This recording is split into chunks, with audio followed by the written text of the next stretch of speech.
Good morning, everyone. Looks like we have the most anticipated calendar of the General Assembly today, so we're going to get into it. Clerk, take the roll, please.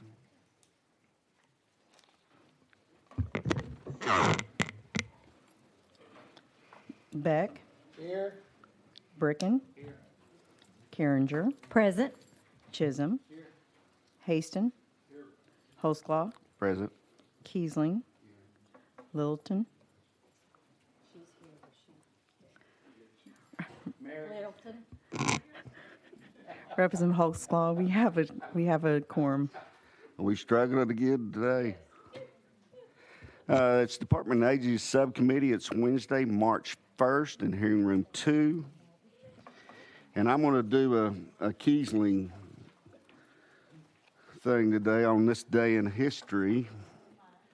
Yeah, March the 1st, 1913, Congress passed the Webb-Kenyon Act, which is still in effect today. And basically that prohibited the alcohol shipment across dry states. So if they could stop those shipments, so they'd go around the long way for alcoholic shipments and transportation.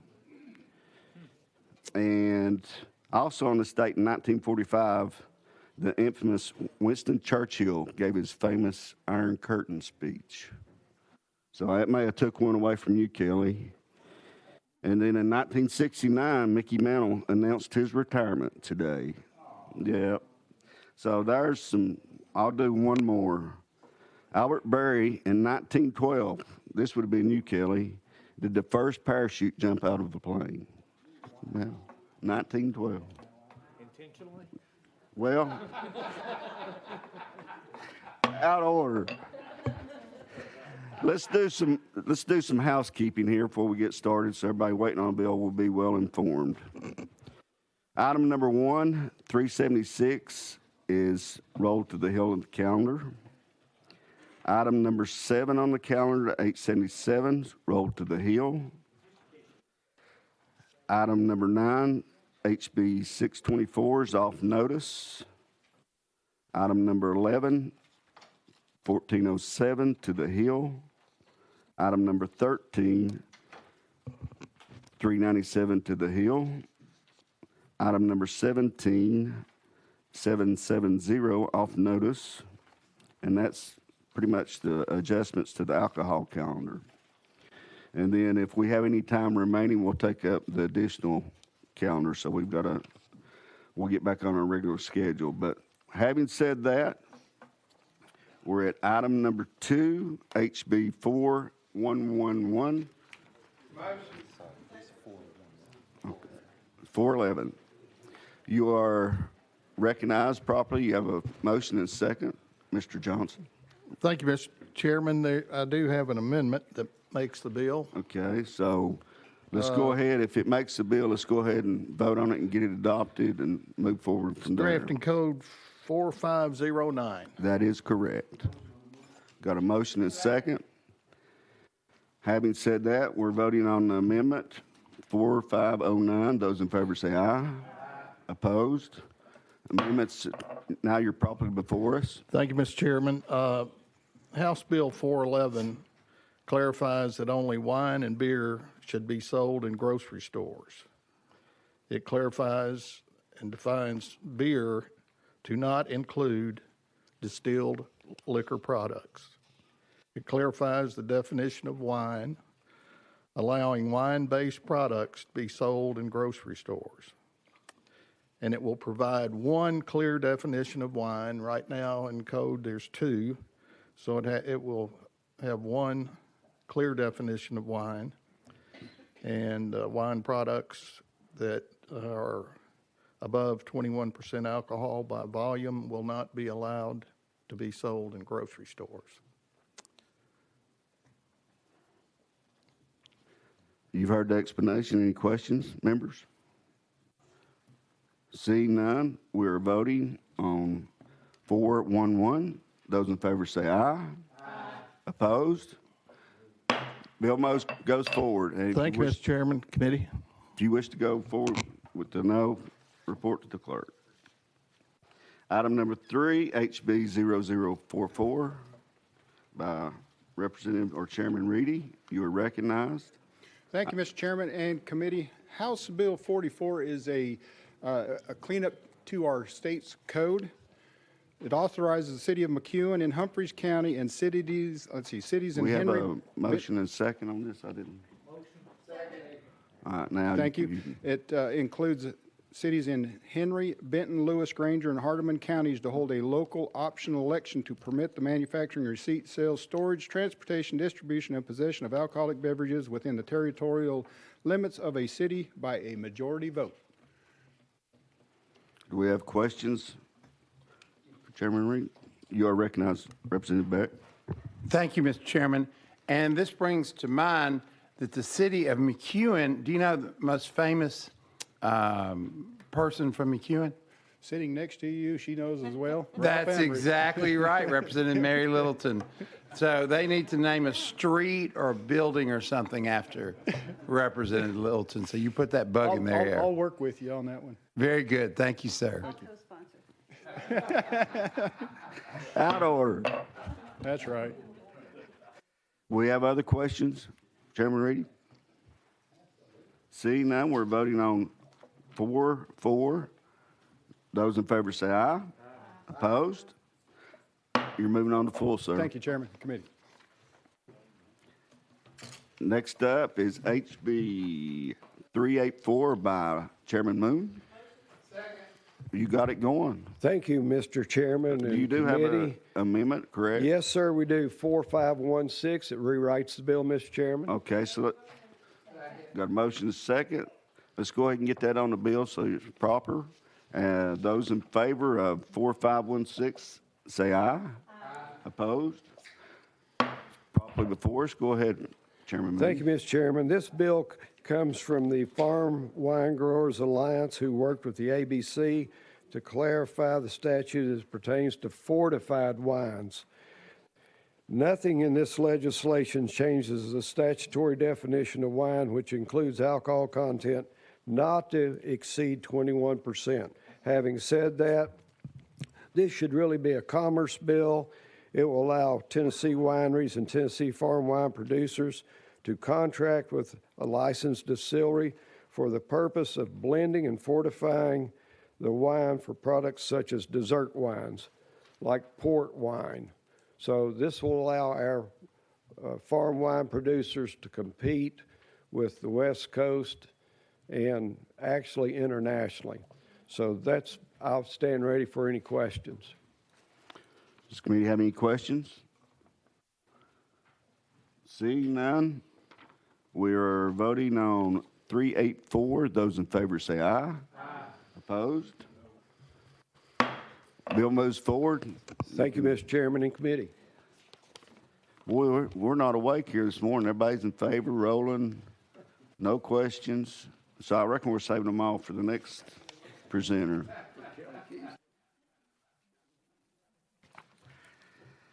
We have HB 613 by Chairman Hawk, and looks like they're all in favor of you. I don't see an amendment, so explain your bill, please. Thank you, Chairman and members. This legislation would allow the alternating use of winery manufacturing and warehousing facilities by more than one winery, pending approval of the ABC and any required approvals from the Alcohol, Tobacco Tax and Trade Bureau at a federal level. Chairman and members. Have you had any feedback from ABC or any of those yet? I have not heard anything negative, so everything seems to be fine as I can tell. Chairman and members. Other questions, comments? Seeing none, we're voting on 613. Those in favor say aye. Aye. Opposed? Bill moves forward. Thank you for the kind, gentle remarks. We're up to item number 6, which is HB 1119 by Chairman Carr. You are recognized. Got a motion and a second. So Thank you, Mr. Chairman and committee. This bill here, what it allows the Tennessee wineries and the Tennessee farm wine producers, if they have multiple license, it just allows them for the renewal date for all the yearly permits to come at the same date. That way they don't have to keep up and track and all like that. And it's we've talked to ABC. They're okay with it. We're not going to enact this until July of 2024 to get their software and everything up to date, that they can handle all this, knowing that they have several different licenses, but they'll all be due at the same date. And I don't have the funding letter with me, but there is a small physical note on this. But I got an email from the Mr. Thomas from the ABC that they will send a funding letter to take care of that. Now, all that is just a software change, and they did put a small physical note on it, but they will have that even probably before we come to the full committee, if I'm allowed to move from this committee. I'll stand for any questions. I think you ought to write a check on your account for that small. Well, physical that's a matter of opinion, and we appreciate your opinion. You are kind of tight. I'm really tight when it comes to money. Thank you. See, do we have questions, comments? Seeing none, we are voting on 1119. Those in favor say aye. Aye. Opposed? You're moving on to full, sir. Thank you, Mr. Chairman and committee.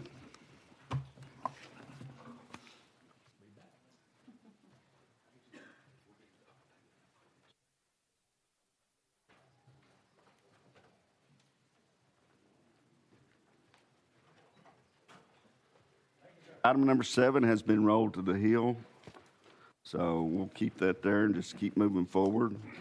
So we've got HB 444 by Representative Shaw.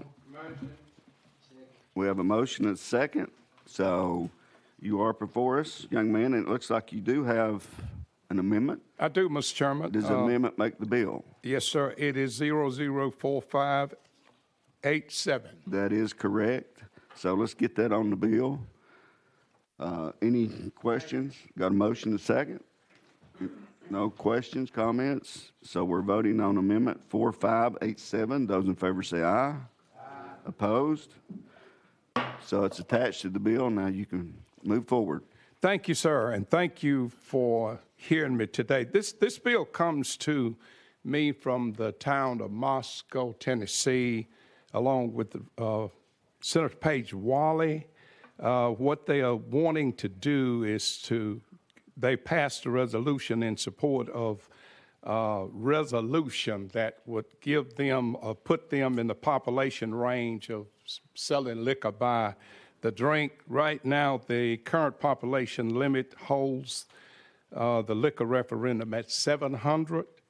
The town population is only 572, which does not allow them to hold the referendum. Now, this town is looking to growth because of Blue Oval and all that area that is coming in, and they want to be able to sell liquor by the drink in days to come in their grocery stores, liquor store package stores, and wine and grocery stores, and what have you.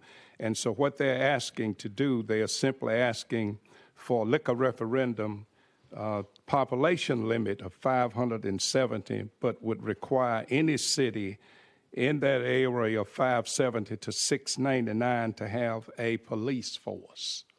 Is what they are wanting to do. And of course, this would impact some other cities as well, but ABC is in support of the legislation. We've talked to them about it, and we're asking for support. Okay, committee members, have any questions? Seeing none, we're voting on 444. Those in favor say aye. Aye. Opposed? We have a no. Please record your no if you would like. So your bill moves on to full. Thank you, sir. We're now to item number 10, HB 0743. I didn't see you there. You was hiding in the front row. You are, do we have a motion and a second? Second. Got a motion and a second. You have no amendments, so Representative Mitchell, proceed forward. Hey, thank you, Chairman. This is a simple bill. When Metro government was formed in Davidson County, there was the city limits and outside the city limits. Inside the city limits became the Urban Services District. Outside became the General Services District. Well, when they did the charter, only liquor stores could be within the urban services district, and you couldn't have any outside in the general services district. Back then, 60 years ago, that was pretty rural area. Now, that's not the case, especially in my area, Bellevue, and, you know, in the southeast corner of Davidson County as well. The population has boomed in those areas. So all my bill does is to allow liquor stores in all of Davidson County in the general services district. So it removes that exception for that. That's the bottom line of what it accomplishes. Committee members, do we have any questions? You are recognized, Chairman Britton. Thank you, Mr. Chairman. When you came by and talked to me about this bill, I just was curious about the metropolitan Davidson County.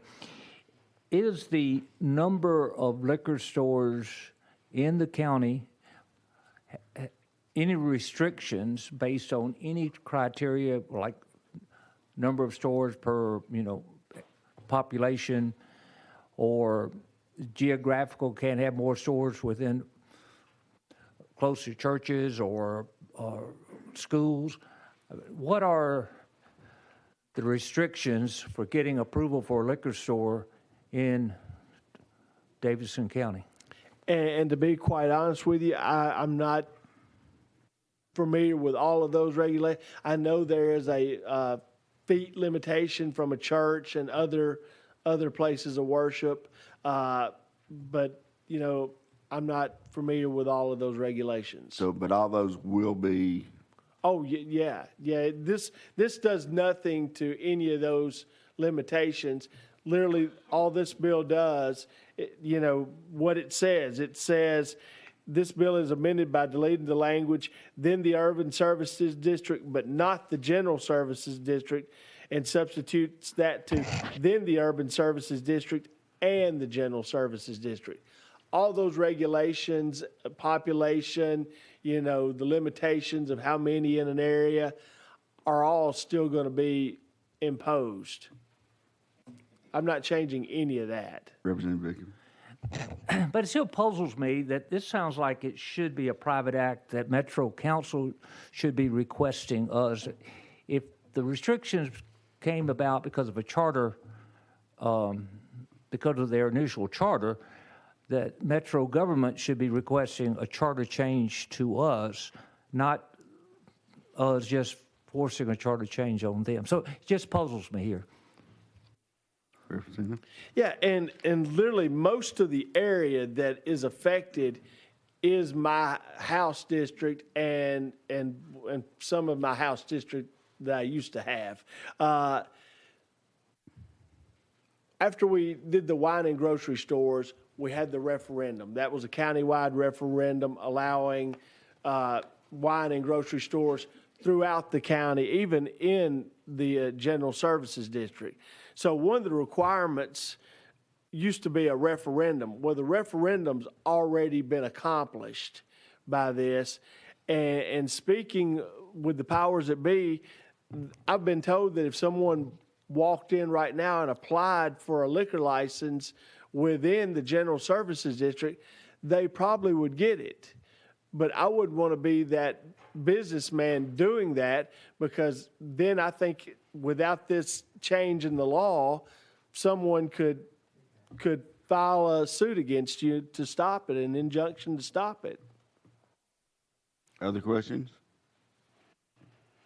Seeing none, we're voting on HB 743. Those in favor say aye. Aye. Opposed? No. Bill moves on to full. Thank you, sir.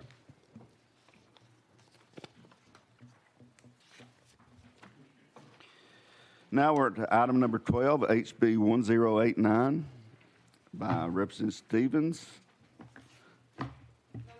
I have a motion and a second. There is no amendment, so you're properly before us. Proceed on. Thank you, Mr. Chairman. This bill adds about 10 words to a current statute that would let the city of Eagleville, in my district, hold a referendum to have wine in their grocery store. There was some confusion last year about a referendum that was held countywide that allowed liquor by the drink. And I think those people thought that that would count as their first referendum before they hold the referendum to have wine in their grocery stores. And so the clause that's being added will let them have their referendum in 2 years instead of waiting until 2026, because the county has already as a whole voted to have the liquor by the drink. Okay. We have questions for this young gentleman. Representative Beck. Thank you, Mr. Chairman. I've been through Eagleville. Do they have a grocery store? Yes, sir. They have one grocery store and 3 restaurants that already sell liquor by the drink, so. Very good. I think, Mr. Chairman, point of order, this is the young man's first bill in front of our committee. So this is your first bill. That is correct. Well, this bill make you a hero in Eagleville. Well, I don't know if the people there will vote to approve this or not, but the grocery store owner in the city would like to be able to have the revenues, so. Okay. We have other questions for this young man. Are you going to take it easy on him? What about Kiesling, Bricken? Thank you, Mr. Chairman. I'm responsible for mentoring Representative Stevens, so I don't want to give him a hard time. But I would like to know, what is the population of Eagleville? It's about 950, 970 people. So they're over the 700 threshold. Correct. All right. Thank you. It's bigger than you thought, Beck. It is. Yeah. So we are voting on HB 1089. Those in favor say aye. Aye. Opposed? Bill moves on to full, young man. Thank you, members and chairman.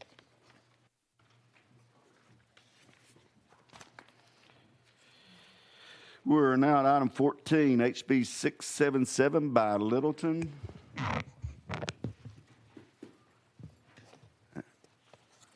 I was looking for you out there, believe it or not. I'm up here now. You're on the big stage. I'm on the big stage. Motion. Second. We have a motion and a second. Looks like we have no amendments, so you are ready to go. Thank you, Mr. Chairman. I hope that all of y'all took advantage of seeing Von Lane bus out back, I guess, a couple of weeks Hang on, ago. hang on. You've got so many bills, you don't know which one Am I you're on the wrong presenting. bill? I'm sorry. I think we rolled that, did we not? To the hill, number 14. No, 14. That's what's got you confused. You roll some, you move some. I don't have. Look for the number 677. I thought we rolled that one too. I don't have it. Yeah, could we put that to the hill, please? Well, let's roll that to the hill and figure out which paperwork you need to pick up. Okay. So which one we on now? 15? You tell me. We're on 867 now. You got that number in front of you? Yes, sir, I do. All right. And no amendments. I don't hear anybody wanting to give you a motion or a second. Motion. Second. All right, now we can roll. Thank you, Mr. Chairman. You are welcome. It's a good thing I have some good friends over here. Maybe they can get my paperwork Well, there's straightened still, out, too. evidently I need to get this group some coffee because nobody's talking this Well, see, morning. I'm on the tea. I need coffee. That's my problem. Go ahead. So, again, I hope that all of y'all took advantage of viewing, touring the Von Lane bus that was outside on the road the other day. Everybody that I've talked to that was on it was quite impressed. And so we're looking today, they can already have the BYOB, but we're trying to regulate the alcohol that's actually on the bus, to put a bartender on there and to sell the alcohol. So that's what this bill does. And we plan to expand it, or they plan to expand it, but right now it's going from Nashville to Atlanta, but they hope to go to, from Nashville to Memphis and to Nashville to Knoxville and to Chattanooga.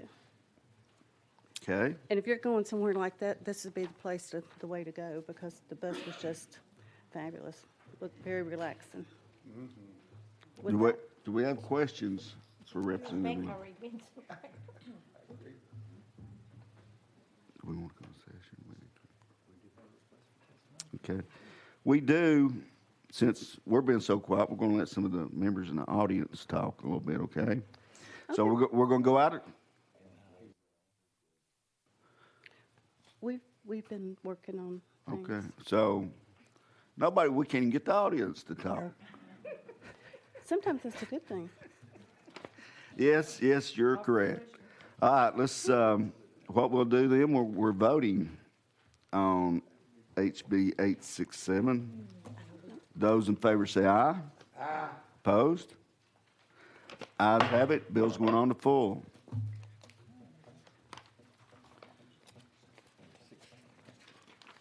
And we're now to number 16. We're going to stay with you a while, Chairman Littleton. I appreciate that. We're on HB 1102, and we need a little. Motion. Yeah, you guys are sleeping down there. And it looks like you do have an amendment. Does the amendment make the bill, Chairman Littleton? It does. So let's go ahead and get that on the bill and make it in a proper posture. And the amendment number is, what do you have? I don't have. 3944. That is correct. Thank you. My secretary of it. Yeah. So let's vote on that and get it on the bill. Motion. Second. Got a motion and a second. So we are voting on 3944. Those in favor say aye.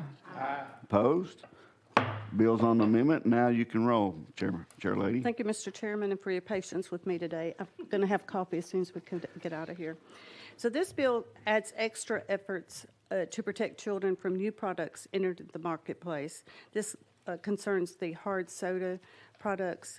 Many new products meet definitions of beer but have soft drink flavorings such as Simply Lemonade and Mountain Dew. And I love Mountain Dew, but I hate it when there's the hard Mountain Dew mixed in the middle of the regular Mountain Dew. So this is just to keep those separated. So the Mountain Dew regular will stay to itself, and then the hard will be in a separate place and not where children and everyone are getting confused. I'm one of those really bad shoppers, and I pick up the wrong things all the time. Not that I'm against the hard Mountain Dew, but this would just keep it away from children. I do it all the time. I went the other day, A&W, I went and just grabbed some for the kids. Get home, and they're like, Dad, I got the Diet A&W. And it's, Diet. you know, kids don't like diet anything. Well, at least you didn't get the hard form, the hard Mountain Dew. So I just would ask that you support this bill, so I'm gonna get it. And we're gonna put an amendment on it in state government too. Okay. Please. Well, I appreciate this bill, and it's a good bill. It actually really is. So. And I have nothing against the hard Mountain Dew. It's just that I don't think it should be with the regular, where even families, people that are bad shoppers like me, and you pick up the wrong thing and take it home to our kids. Do you buy regular Mountain Dew and make it hard, or you just buy? Actually, I haven't tried it. I don't drink Mountain Dew, so I haven't made that mistake when I go grocery shopping and pick up the wrong thing. But I'm going to try it this weekend. There you go. Report back. So, yeah, we expect a detailed report. I'll do that. HB 1102, we are voting. Oh, Representative Beck, you are recognized. Bricken. Thank you. I got his life going down there. Yeah, all of us need some. And thank you, Mr. Chairman, and certainly for Chairman Littleton. I think it's a great bill, but I want to get a couple of clarities, if I could. Two things. Will this be for all locations, liquor stores, convenience stores, and grocery stores? And secondly, in grocery stores, if it passes, who is the enforcement side? I mean, ABC, I don't think goes into grocery stores, so I mean, is it going to be just local police, or who is the enforcement person if this bill passes? Chair Lady Littleton. The amendment that I hope to bring next week will take out the convenience stores, because they really don't have enough room, so we will be excluding them from the bill. Okay, the other question is, like, who's the enforcer? Do you know? Would that be ABC? It's going to be worked on next week. Would that be ABC enforcing that? We're going to, we're working with him too with the amendment to make sure that we make everyone happy. I tried to roll it and you said I couldn't, so. Okay. But anyway, and also, if they do put it out in the store, they don't have a place, they just have to mark that it is alcohol. They have to put signage there. So if it's not convenient in the grocery stores or, if they want to place it in different places, it has to be marked. I want to hear you. They want to hear you. Oh, I'm sorry. You want me to say all that again? No, please. Okay. Any other additional questions? Okay. Seeing none, we're voting on HB 1102. Those in favor say aye. Aye. Opposed? Bill goes on the floor. Thank you very much for your patience today.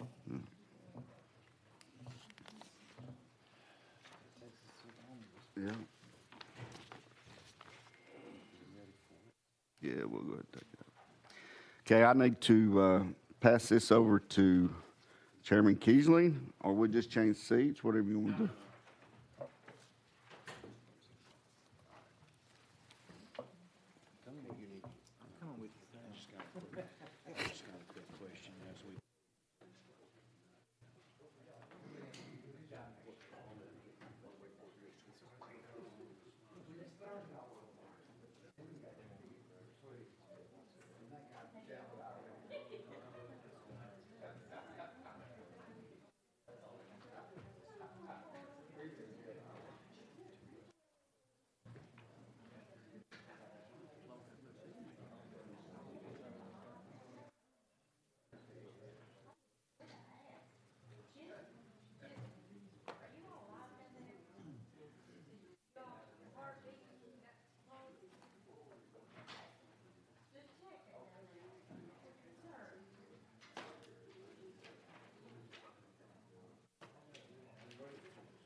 Okay, we'll go back into session with item number 18, House Bill 191. And members, this is our Premier Resort and Specialty License Omnibus Bill. Okay, we will begin, and we have to do this. Each amendment has to be recognized today. So that's where we are, and then at the end we'll combine all of them into this. So we'll begin with amendment. Well, okay, sorry. Okay, got a motion and a second. Here we go.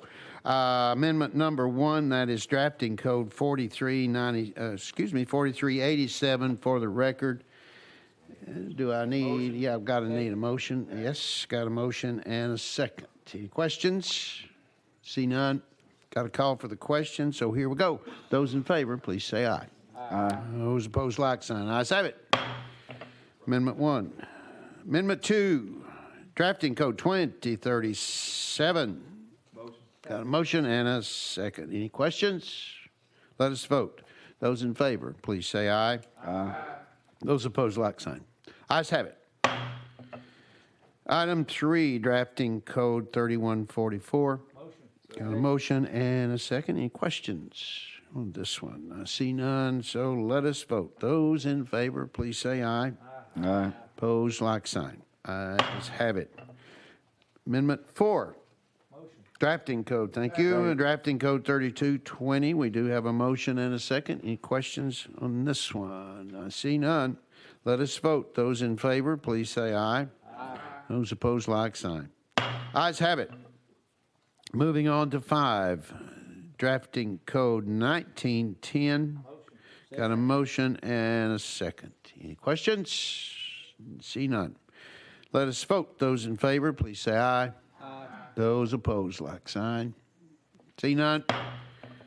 That one passes. Item 6, drafting code 2537. Motion. Got a motion and a second. Any questions? Of course not. So we will move on and we will vote. Those in favor, please say aye. Aye. Those opposed, like sign. Ayes have it. Item 7, drafting code 2263. Got a motion and a second. Any questions? See none. Let us vote. Those in favor, please say aye. Aye. Like sign, ayes, and I see or hear none. So, drafting code 2263 passes. Item 8, drafting code 3916. Got a motion and a second. Any questions? See none. Those in favor, please say aye. Aye. Those opposed, like sign. Ayes have it. 3916. Moving on. Item 9, drafting code 3339. Do I hear a motion and a second? Second. Got a second. Okay. Any questions? None. Let us vote on drafting code 3339. Those in favor, please say aye. Aye. Those opposed, like sign. Ayes have it. Item 10, drafting code 4043. Got a motion and a second. All right. I'm not going to recognize that. Any further questions? Are we ready to vote? Those in favor, please say aye. Aye. Those opposed, like sign. The ayes have it. Item number 11, drafting code 1959. Got a motion and a second. Any questions? I see none. Those in favor, please say aye. Aye. Those opposed, like sign. Ayes have it. Thank you. Item 12, drafting code 3543. Those in favor, yes, we've got a motion and we have a second. Any questions? See none. Let us vote in favor of. Those in favor of, please say aye. Aye. Those opposed, like sign. Ayes have it. Item 13, drafting code 3455. Got a motion and a second. We do. Any questions? See none. Let us vote. Those in favor of drafting code 3455, please say aye. Aye. Those opposed, like sign. Ayes have it. Thank you. Item 14, drafting code 4381. Motion. Second. Thank you. We have a motion and a second. Any questions? I see none. Let us vote. Those in favor, please say aye. Aye. Opposed, like sign. Ayes have it. 4239 coming in at item number 15. Second. Do I hear a motion? I do, and we have a second. Any questions on this one? See none. So let us vote. 4239. Those in favor, please say aye. Aye. Those opposed, like sign. Ayes have it. 4148, that's item 16. That's the drafting code, and we have a motion and a second. Any questions? See none. Those in favor, please say aye. Aye. Those opposed, like sign. Ayes have it. Congratulations, Representative Beck. Item number 17, drafting code 4294. Those in favor? Yes, we have a motion and a second. Any questions on 4294? I see none. Let us vote. Those in favor, please say aye. Aye. Those opposed, like sign. Ayes have it. 4373 is the drafting code. That's coming in at number 18. Got a motion and a second. Any questions? I see none. Let us vote on drafting code 4373. Those in favor, please say aye. Aye. Those opposed, like sign. Ayes have it. Item 19, drafting code 3536. Motion. Second. Got a motion and yes, it is. A motion and a second. Any questions on this one? I see none. Let us vote on drafting code 3536. Those in favor, please say aye. Aye. Opposition? None. That passes. Item 20, 4215 is the drafting code, and we have a motion and a second. And is there any other further questions? None, I see. Let us vote. Those in favor, please say aye. Aye. Those opposed, like sign. Ayes have it. Moving on to drafting code 4529. That is item 21. We have a motion and a second. Questions on this one? None. Let us vote. Those in favor, please say aye. Aye. Opposed, like sign. Ayes have it. 4599 is the drafting code. Item number 22. We have a motion and a second. Any questions? See none. Let us vote. Those in favor, please say aye. Aye. Opposition, none. Thank you. Appreciate it. Item 23, drafting code 4490. Got a motion and a second. Yes, we do. Any questions? See none. Let us vote on drafting code 4490. Those in favor, please say aye. Aye. Those opposed, like sign. The ayes have it. Item 24 is drafting code 4678. Got a motion and a second. Those in favor? We're going to go ahead and vote. I don't see any opposition. Do I? Let us vote. Those in favor, please say aye. Aye. It's getting rather boring up here, Representative Beck. Those opposed, like sign. Ayes have. We're just about in the final lap here, I think. Amendment number 25 is coming in at drafting code 4670. We've got a motion and we have a second. Any questions on this one? Wait a minute. Is that one? Come on. Any questions? I see none. Let's vote. Those in favor, please say aye. Aye. Those opposed, like sign. Ayes have it. Moving on. Drafting code 4440, amendment number 26. Got a motion and a second. Any questions? Let us vote. Those in favor, please say aye. Aye. Those opposed, like sign. Ayes have it. Drafting code 4694, amendment 27. We have a motion and a second. Any questions? I see none. Let's vote. Those in favor of drafting code 4694, please say aye. Aye. Those opposed, like sign. Ayes have it. Item number 28, drafting code 4695. Got a motion and a second. We do, don't we? Any questions on this one? I see none. All right, let's vote. Those in favor, please say aye. Aye. Those opposed, like sign. Ayes have it. And for our final one, that will be amendment number 29, drafting code 4690. Motion. Second. We have a motion and we have a second. Are there any questions? I see none. Let us vote. Those in favor of amendment number 29, please say aye. Aye. Those opposed, like sign. The ayes have it. So,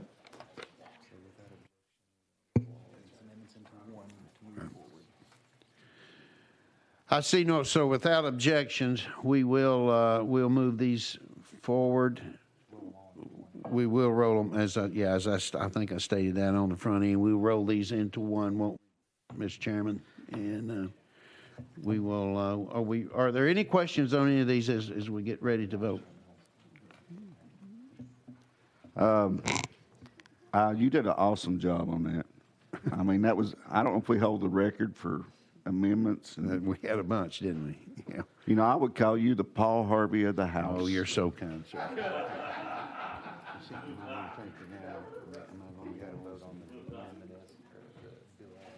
Okay. So, are we ready to vote on the bill as amended? Of course, I'm getting acknowledgments all the way down the line here, so let us vote. Those in favor of House Bill 191 as amended, please say aye. Aye. Those opposed, like sign. Ayes have it, and congratulations to all of our members who who had these amendments. So with that, we will go back out of session. I will return the gavel to Chairman Holtzclaw.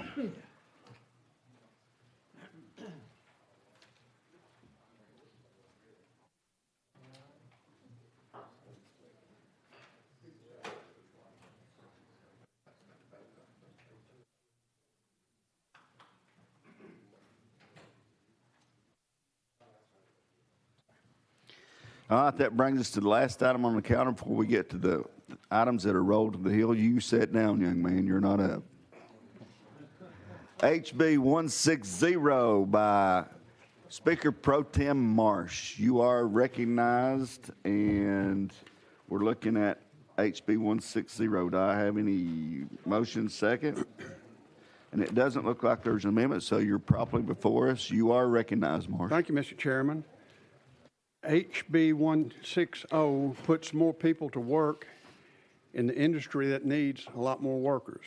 This bill is proposed by the Hospitality Tennessee, the trade association that represents liquor by the drink licensees such as hotels, restaurants, and private clubs. This language has been agreed to by HT and the Tennessee Alcohol Beverage Commission. The current statute has not been amended for many years. It bars persons with felony convictions from getting a server's permit to work as a server, bartender, or assistant manager for 8 years. This bill modernizes statute to allow some of the persons previously barred from getting a permit. This shortens the period from 8 years to 4 years in certain instances.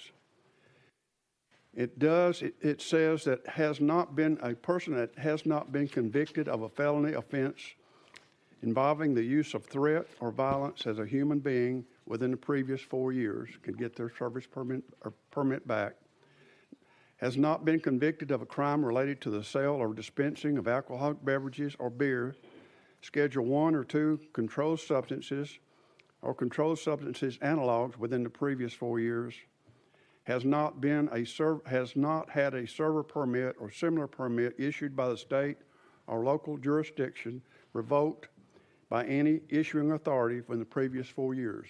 In other words, what we're trying to do is say these lesser crimes, we will mark it down to 4 years instead of 8 and get some of these people back to work in industry that desperately needs workers.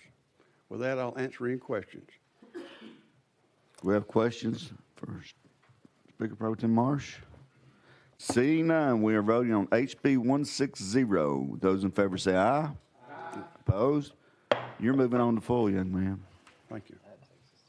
Now we're at the hill of the calendar, which brings us back to you again, Representative Marsh. And it's HB 376.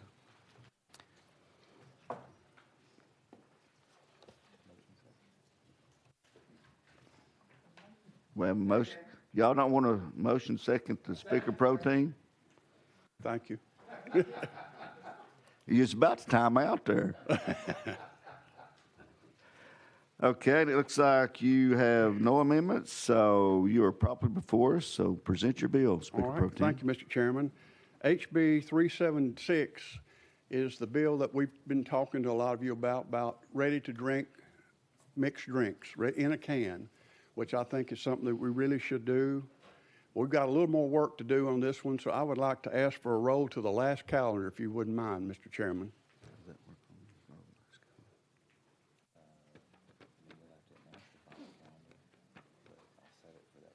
Okay.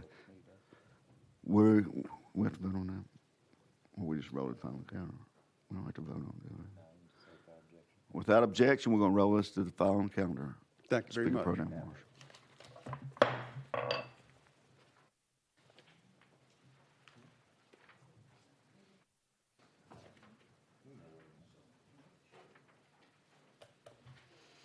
Now, which one we on?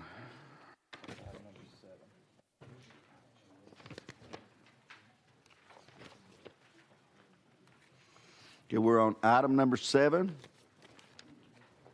You are recognized on HB 877. It does have an amendment. We have a motion second. Guys? Y'all having too much fun down there on the end. And we... Does your amendment make the bill? Yes, Mr. Chairman, I believe it does. So look, we need to, and add amendments 3996. Yes, sir, that's what I have. So we need to vote and put that on the bill so we can move forward. So we are voting on 3996. Those in favor say aye. Opposed? So the amendment's on the bill. Now you're properly before us. Thank you for that, Representative Lefty. Chairman. Thank you, committee. I would like to go ahead and take this bill off notice at this time. We did all that for that. Yes, sir. My apologies.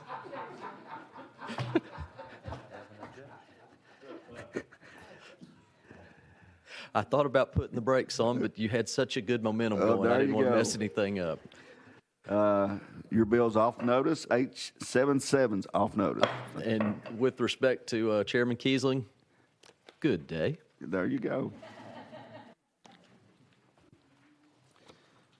Now, what's that? Where's that put us? Well, no, that one.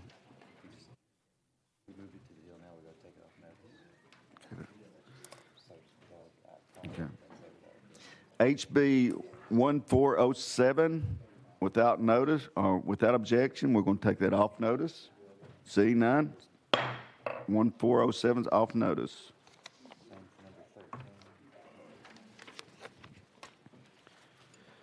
HB 397, bring it up, and without objection, we're going to take that off notice. Seeing none, HB 397 off notice. Is that all of them? Oh, we're back to Littleton again.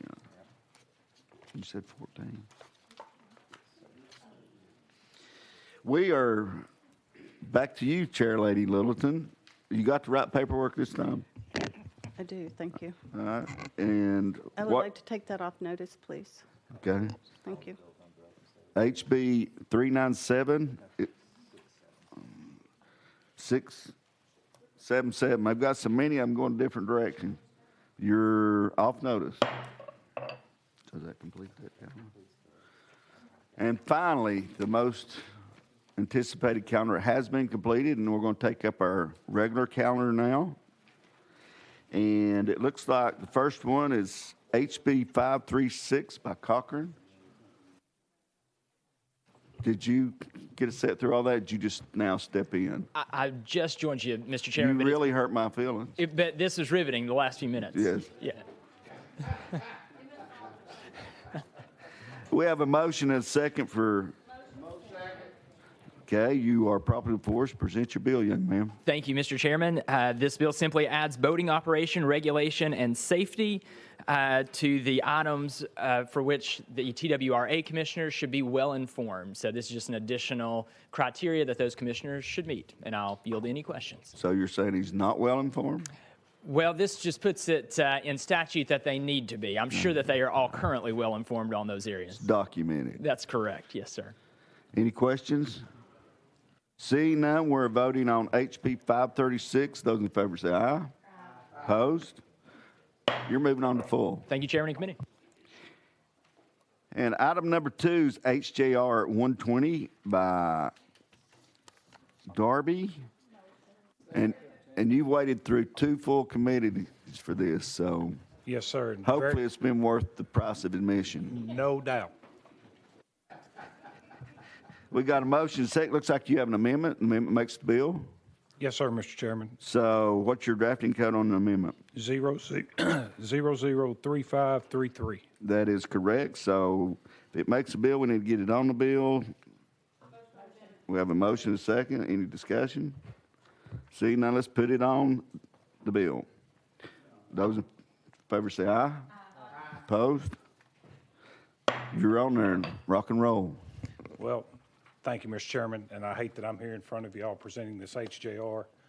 We had 2 gentlemen that was senselessly killed at Reelfoot during a duck hunting trip back in January of 2021, and this is to erect a marker in their honor two young men both of them aspired to be police officers, and I think it was the least that we can do, and the TWRA have been excellent to work with, and I know it's showing that we've got a fiscal note on that, but they're going to take that, swallow it, and move forward.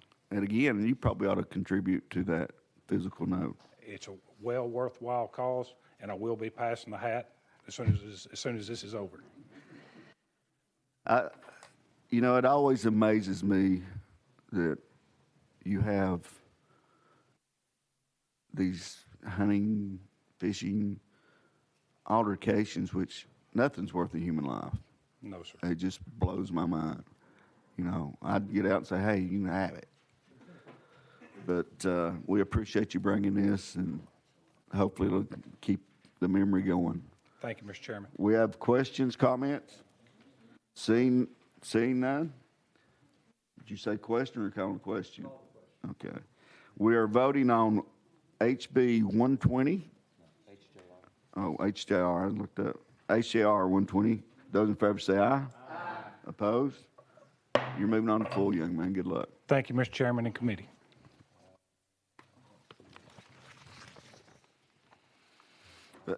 HB 931, I don't see Representative Kennedy, so we're going to roll it to the hell of the calendar. And that brings up another wonderful member. HB 1043 by Chairman Bricken. You are recognized.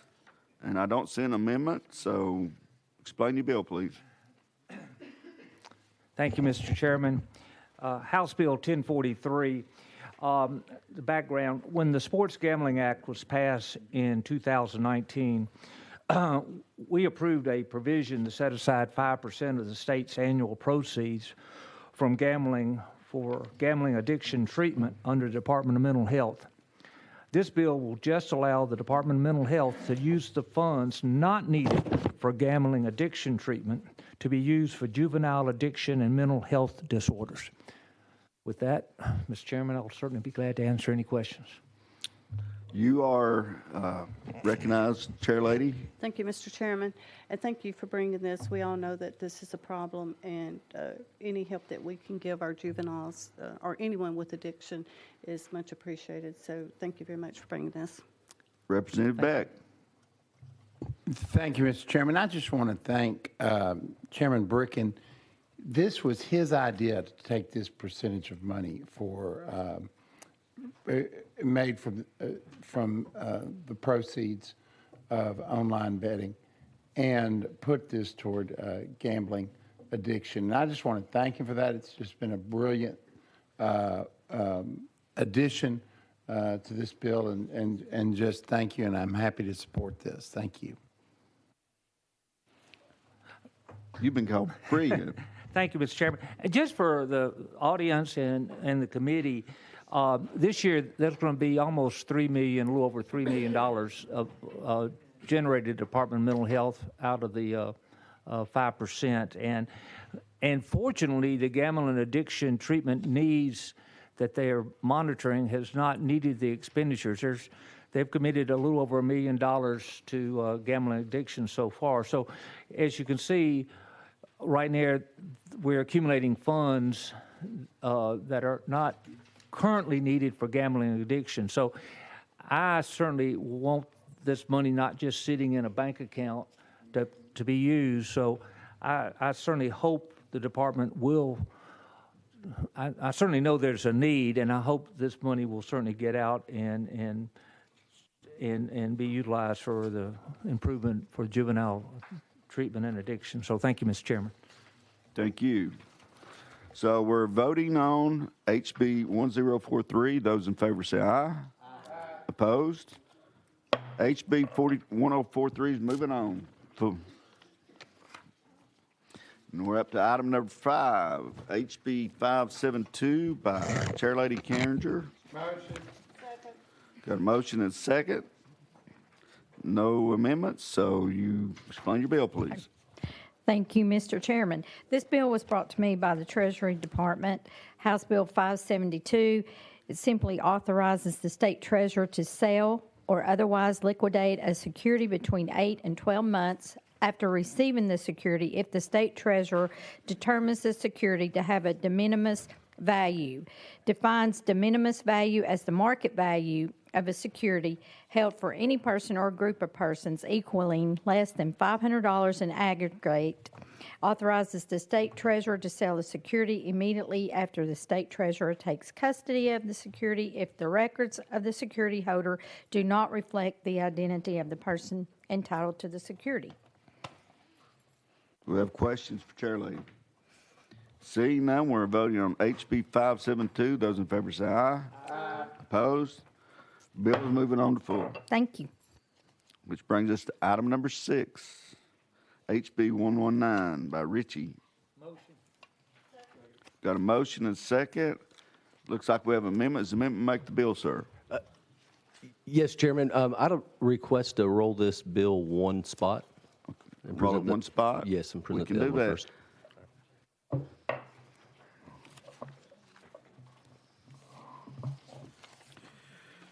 I can't even get to the right number. HB 119 is rolled one spot. Okay. And once again, you are recognized on HB 265. Got a motion? Second. You have an amendment?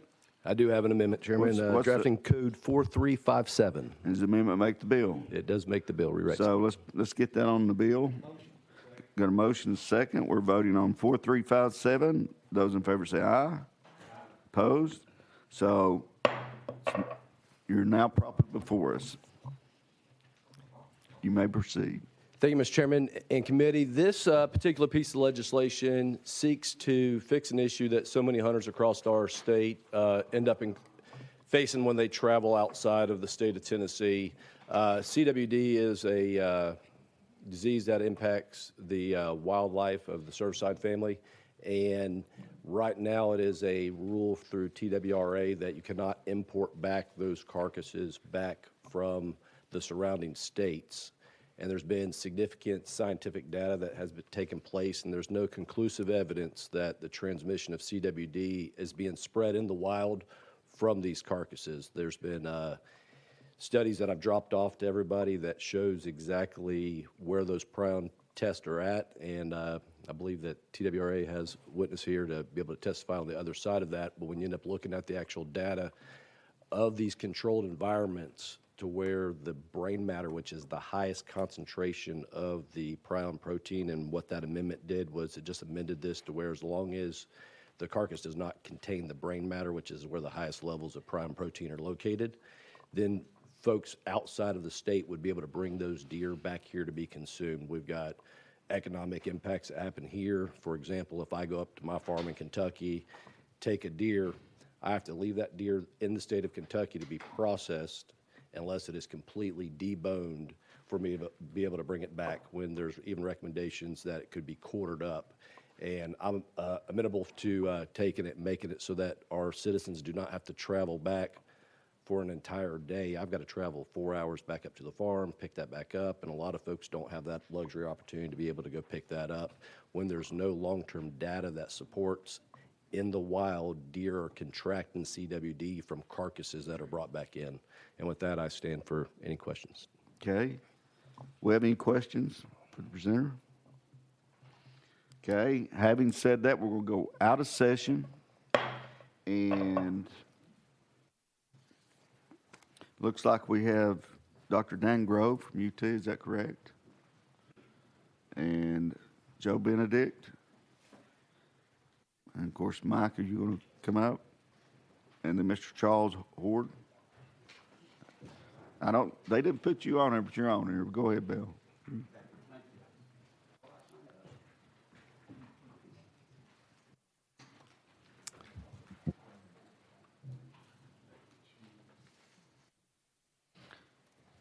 So, gentlemen, state your name and who you're with, and proceed forward.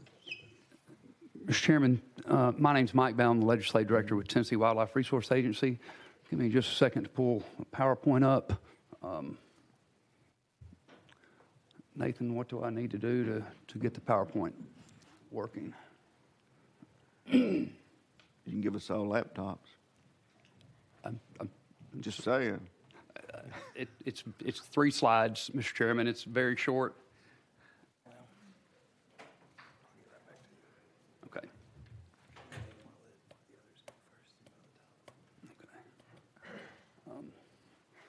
Well, Mr. Chairman, I will just say it then. We'll do it that way. I wish I had this visual to show you, but I don't. So thank you, Mr. Chairman, the committee, for having us here today to discuss the threat of animal health and hunter success that chronic wasting disease presents. The proposed bill would allow the interstate movement of deer carcasses, which we admit would be more convenient for hunters. I've actually gone hunting in Texas and had to debone my deer before I brought it back home. It is more convenient to bring a whole deer home. But is convenience really worth the destruction of our own herd? Since 2018, when chronic wasting disease was first discovered in West Tennessee, this fatal disease has impacted 16 counties and presents a real threat to the health of our herd statewide. This hunting season was the first since 2018 that no new counties were added to that list. And I'm going to emphasize that because that shows the measures that we are taking, which include not transporting those carcasses out of those counties, is working. All right. So as you can see, thank you, Nathan. So as you can see on the map, our control measures are working to keep it contained in those counties. Efforts include testing protocols, feeding restrictions, public education, and existing carcass transportation rules. Right now, our biggest challenge is preventing CWD spreading across the state from west to east. But you can see we are surrounded by 30 other states with CWD. Our neighbors, Virginia, North Carolina, Alabama, Illinois, and others are all fighting their own battles.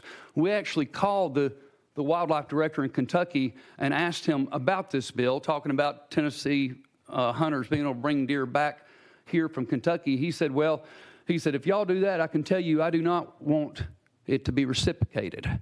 And that's how every state is in the nation, 46 states have transportation bans of some level.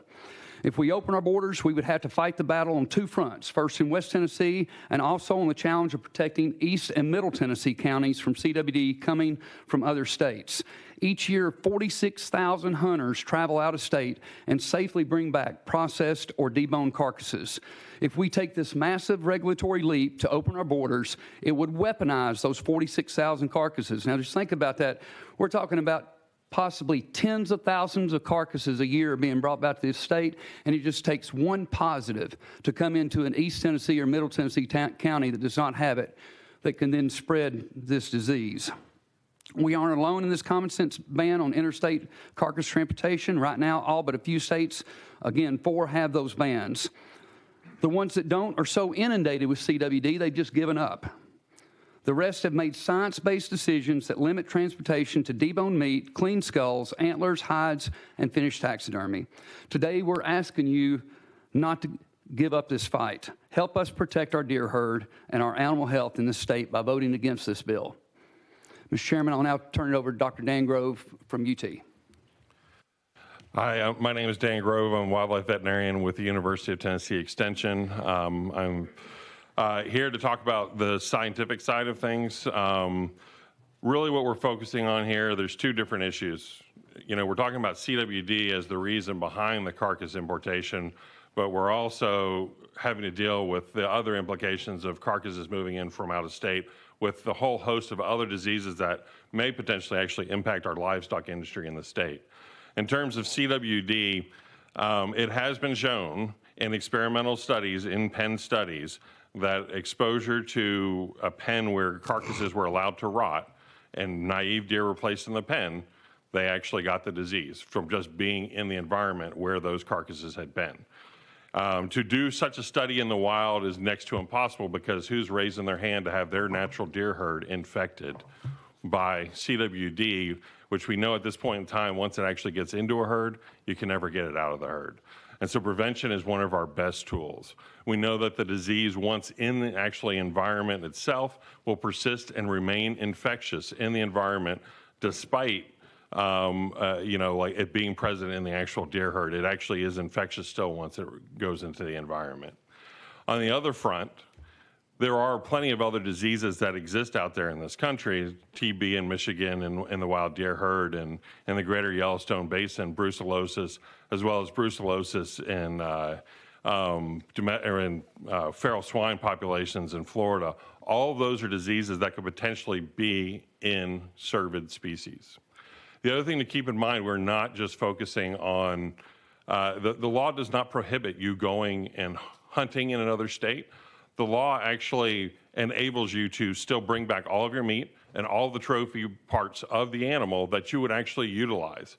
What it's prohibiting is bringing back the highest risk portions of that animal, which includes the spinal cord. There's as many prions in the spinal cord, and depending on what portion you're talking about, as there is in the brain, as well as the lymphatic system. There's a high concentration of prions in the lymphatic system. The process by which you debone an animal removes the lymphatic system, and it also removes the spinal cord and the brain and everything else and leaves it at the place wherever you deboned your animal. That is why those regulations are in place. It's not prohibitive of preventing you from going hunting and bringing your trophy and everything else back. On the domestic animal side of things, those other diseases I mentioned, those are ones that they're billion-dollar diseases. That's the impact that it would have on the domestic livestock industry if they were introduced. And again, once a disease is introduced into a wildlife population, it is very hard, next to impossible, to eradicate that disease from a wildlife population. So prevention is our best tool, and this is one of those few tools that we actually have on the preventative side of medicine. State your name. Good morning, Joe Benedict. You got a red light. Oh, there we go. Good morning, Joe Benedict. I'm the wildlife chief for TWA. Just want to provide a short comment about the hunter side of this. We've reached out to hunters in West Tennessee and beyond. We do, each year we solicit input from hunters on all sorts of hunting and fishing regulations. We do not see a huge increase or a huge demand for changes to this regulation. In fact, we see a little bit of the opposite. Folks in West Tennessee that understand the disease, once they are knowledgeable about the disease, they are willing to take that little bit of inconvenience to make sure that their neighbors, in this case, wouldn't have the disease if they move that whole carcass. So we don't see a high demand from hunters for a change in this regulation. Thank you. Okay. Having heard testimony, you all have questions for the presenters? And you're going to come up and... Representative Chisholm, you are recognized. Thank you, Mr. Chairman. How many states do not have any bans? I mean, you told us how many, but what are those states? There's only 4 states that don't have some level of ban. Those are some of the initial states that have found the disease. Those would be Colorado, Nebraska, Kansas, and South Dakota.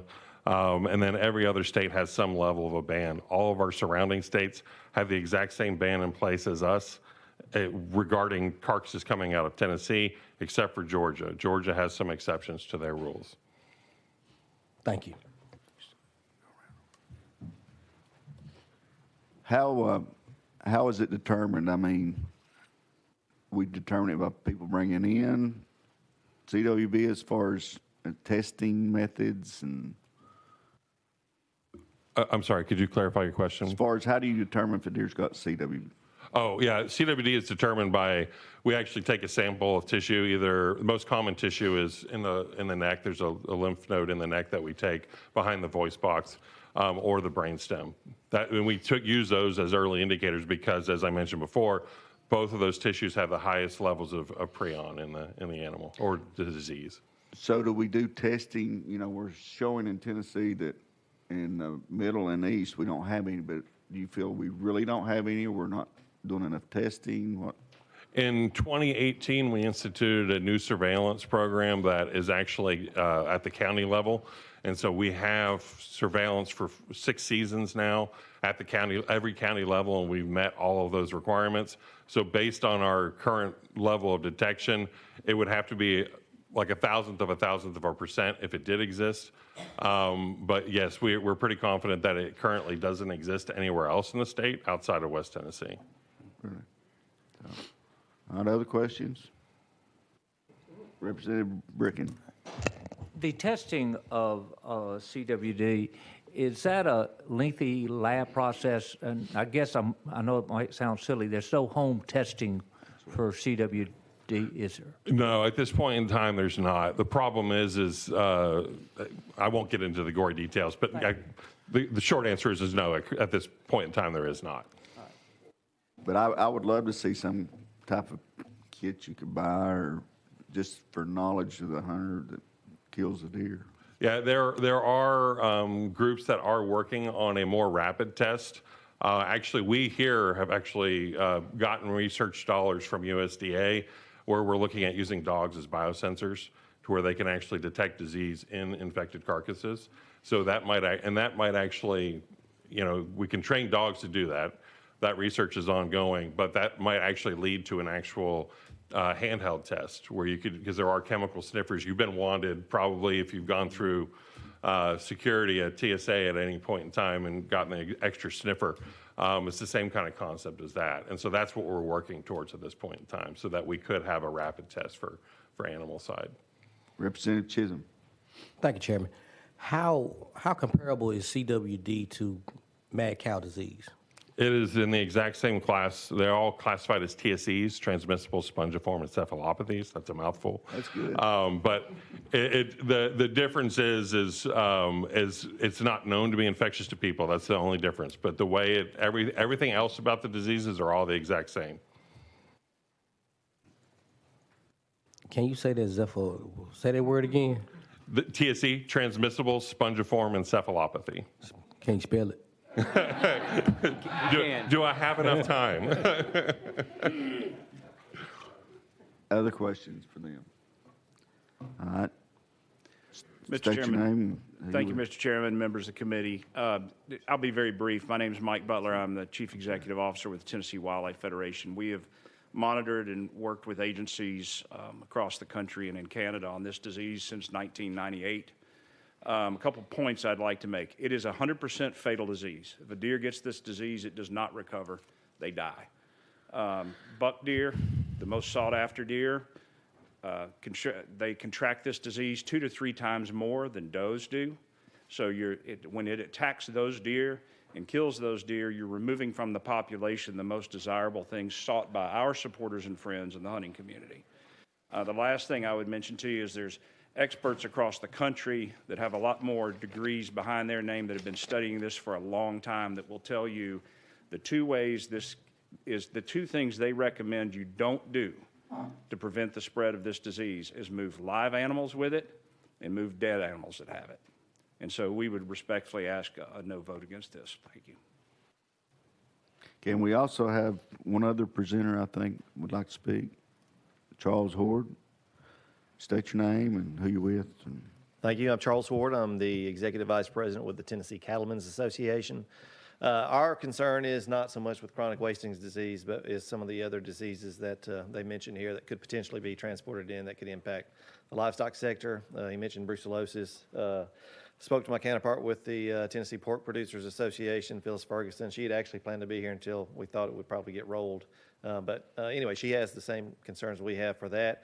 Some of the other diseases, potentially the worst case scenario would be foot and mouth disease if that was found in the U.S. and could be transmitted on a carcass. That's one of those billion-dollar diseases that he mentioned. So in general, we just have concerns with animal disease outbreaks, and any steps we can take, preventative measures like they mentioned, to prevent that from happening, we feel like is a worthwhile effort.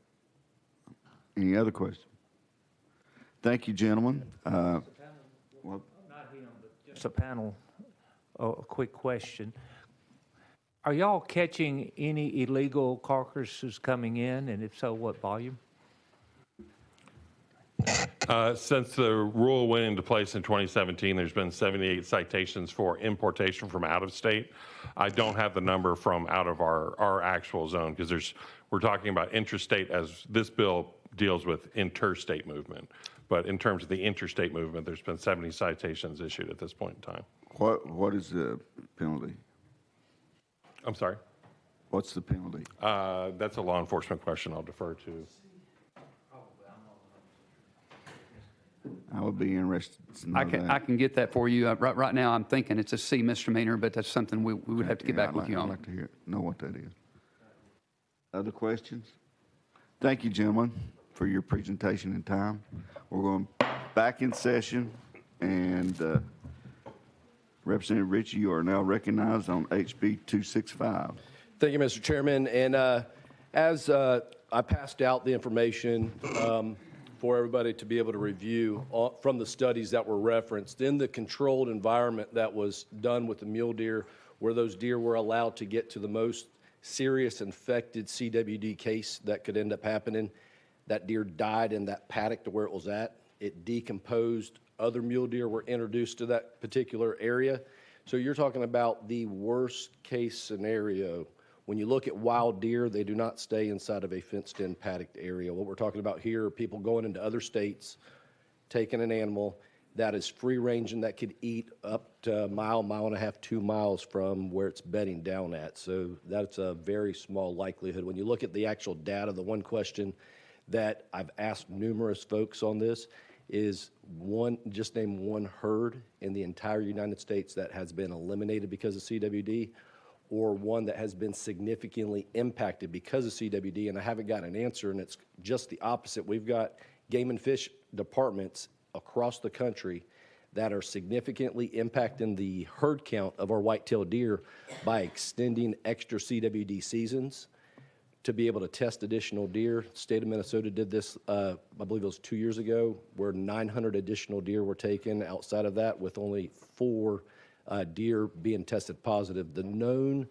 transmission between that is inside of family units. All the other stuff are hypothetical, could, if this is right, if that is right, and that's where all the science points, and that's something that cannot be argued on. But when you end up looking at where is it most likely being transmitted, it's through a family unit, and that's why from a game and fish decision to come in and try to eradicate that particular family unit by shooting them is probably the best and most efficient way. There hasn't been a lot of testing for CWD, and up until the last decade, and that's why you're starting to see counts. So taking it to a different perspective, when COVID come around, you very easily could have had COVID and not even known it until there was a test to be able to prove that you had it. So there's no data that says that it's only gotten here recently. There's a lot of folks that are on the opposite side that'll say that it's been here for a long period of time. It's going to be here after we're gone because the deer are very resilient animals. And some of the other concerns that was brought up in relationship to cattle, the studies that have been done in South Dakota and there in that south portion of Michigan where TB is at, there it can be transmitted, but there's, again, no cases that can be proven to where a white-tailed deer has transmitted in the wild. It's been tested in closed environments, but there's no cases to where it's been transmitted out in the wild. So with that, I would appreciate your support. And any questions? Committee have any questions, comments? Seeing none, we're voting on HB 265. Those in favor say aye. Aye. Opposed? No. Yep, let's do a roll call vote on this. Beck? No. Bricken? Aye.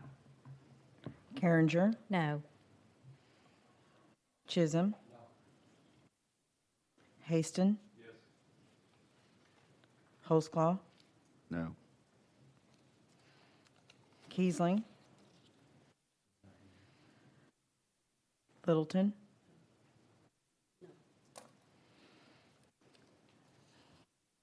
Representative Holsclaw, you have 2 ayes and 5 noes. Thank you. Bill Fells.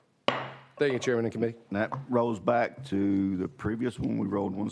Absolutely. Item number 6, HB 119. Did we get that one? Did we get? I'll go ahead and do it again. Okay. Let's just I think you got a motion and a second. Does the amendment make the bill? It does. Completely rewrites the bill. Okay, what's your drafting code? Drafting code is 4021. Okay, so got a motion second, and let's vote. Get the amendment 4021 on. Those in favor say aye. Aye. Opposed? Okay, now it's on the bill, and present your bill. Thank you, Mr. Chairman and Committee. This particular piece of legislation is a lot easier and less contentious than the last one. In 2001, there was a state representative that had an albino deer in their local community, and there was a piece of legislation passed to be able to protect the albino deer population. When you end up looking at the deformities that are present inside of albino deer, and we're here for herd management and best case scenario, there are a lot of reasons why it makes sense to be able to take out a albino deer. They have shorter noses, messed up jaws, shorter legs, their spines are a lot of times deformed. So there's no logical science proof on why we should be protecting these animals. It was more of, we had a legislator that wanted to protect it. And going back to the last bill, when we end up looking at testimony that all the other states are doing it, when we look at this one, we are one of only 5 states that are protecting albino deer, and there's no scientific reason why we should be doing that. So I ask for passage of this bill, and I'm here for any questions. No questions, comments? You are recognized, Chair Lady Lillard. Thank you, Mr. Chairman. So approximately how many are there here in Tennessee? So depending on the different studies, 1 in about 30,000 deer can be born with the as an albino deer or the white deer. Chair Lady Littleton. So if we allow you to kill them, would they be like a trophy? I mean, are hunters wanting to put these in their dens on the wall, or? Thank you, Charlie. So to answer the question, I guess that would be up to each additional hunter. I've probably taken more white-tailed deer than anybody else in all of Cordell Hall because of what I do for a living. And in all of my travels and my thousands and thousands of hours of being out in the woods, I've only seen 2 in my 42 years of being out in the woods hunting. So they're very rare, very few and far between for being able to see, but there are some people that would be extremely happy to put one on the wall, and there's other folks that would not. I'm just looking at this legislation because this is a law that was put on the books that absolutely makes no sense, and it's not in line with what the majority, 45 other states, do not have this type of restriction. Thank you, Mr. Chairman. So would this make them extinct if we open season on them? No, it's a white-tailed deer, so it would not make white-tailed deer extinct. This is 1 in 30,000, so there's no fear of an extinction of a deformity that comes through the pigmentation of an animal. Okay, thank you. Thank you, Mr. Chairman. Other questions? Chair Lady Carringer, you are recognized. Thank you. And when representative came into my office to tell me about this and all, and he said, well, it has short legs. It's like you. This and that. Yeah, that's what I said to him. I said, are you, I mean, you talking about me? I mean, so, and I happen to have Chair Lady here sitting beside me, and we're kind of about the same height, and so, no offense, but offense that I took to that. But anyway, I saw a picture of one, and they're beautiful, and I think they're rare, and I think we ought to take care of them. And there's one that was famous for being the friend of the neighborhood. I can't think of its name, but I know somebody can tell me out here what the deer's name was. That was a good friend to the community and all. So anyway, what was it? Chairman Bracken? No. Yes. Oh, no, that's not its name. It wasn't Rudolph either. No, it wasn't Rudolph. No, but anyway, I love all animals. I feel sorry for the little albino, and I thought he's pretty, so I'm sorry I have to vote against. Any other discussion? Question's been called. We are voting on HB 119. Those in favor say aye. Opposed? You're moving on to full, young man. Thank you, Chairman and committee. Have a great day. What did you have to say something about? HB 1009 is off notice. And HB 1260 has been off notice. And that completes our calendar for the day. Mr. Chairman, Mr. Chairman, point of order. We have a former member and the Register of Deeds of Hamilton County with us, Mr. Mark Gravitt. And HB 931 has been rolled 1 week. Thank you. And without further ado and no objection, we are adjourned.